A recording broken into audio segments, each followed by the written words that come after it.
Bacaan liturgi 10 Agustus, Pesta Santo Laurentius, Diakon dan Martir. Bacaan dari surat kedua Rasul Paulus kepada jemaat di Korintus.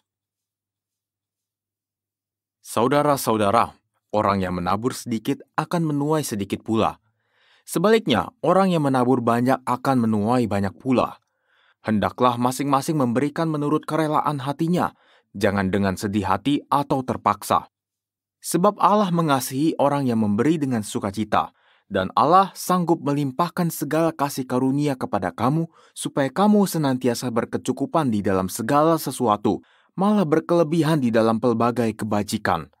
Seperti ada tertulis, Ia murah hati, orang miskin diberinya derma, kebenarannya tetap untuk selamanya. Dia yang menyediakan benih bagi penabur dan roti untuk dimakan, dia jugalah yang akan menyediakan benih bagi kamu. Dialah yang akan melipat gandakannya dan menumbuhkan buah-buah kebenaranmu. Demikianlah sabda Tuhan, syukur kepada Allah. Orang baik menaruh belas kasihan dan memberi pinjaman. Orang baik menaruh belas kasihan dan memberi pinjaman. Berbahagialah orang yang takwa pada Tuhan, yang sangat suka akan segala perintahnya.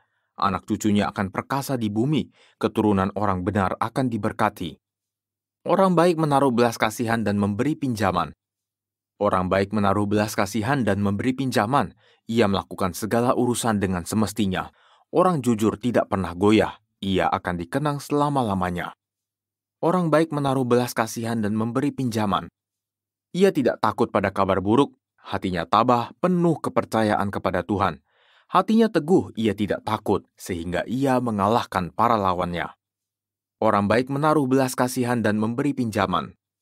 Ia murah hati, orang miskin diberinya derma, kebajikannya tetap untuk selama-lamanya, tanduknya meninggi dalam kemuliaan. Orang baik menaruh belas kasihan dan memberi pinjaman. Haleluya, haleluya. Barang siapa mengikut aku, ia tidak akan berjalan dalam kegelapan, tetapi mempunyai terang hidup. Haleluya. Inilah Injil suci menurut Yohanes, dimuliakanlah Tuhan. Menjelang akhir hidupnya, Yesus berkata kepada murid-muridnya, "Jikalau biji gandum tidak jatuh ke dalam tanah dan mati, ia tetap satu biji saja. Tetapi jika mati, ia akan menghasilkan banyak buah. Barang siapa mencintai nyawanya, ia akan kehilangan nyawanya. Tapi barang siapa tidak mencintai nyawanya di dunia ini, ia akan memeliharanya untuk hidup yang kekal. Barang siapa melayani aku, ia harus mengikuti aku, dan di mana aku berada, di situ pun pelayanku akan berada. Barang siapa melayani aku, ia akan dihormati Bapa." Demikianlah sabda Tuhan, terpujilah Kristus.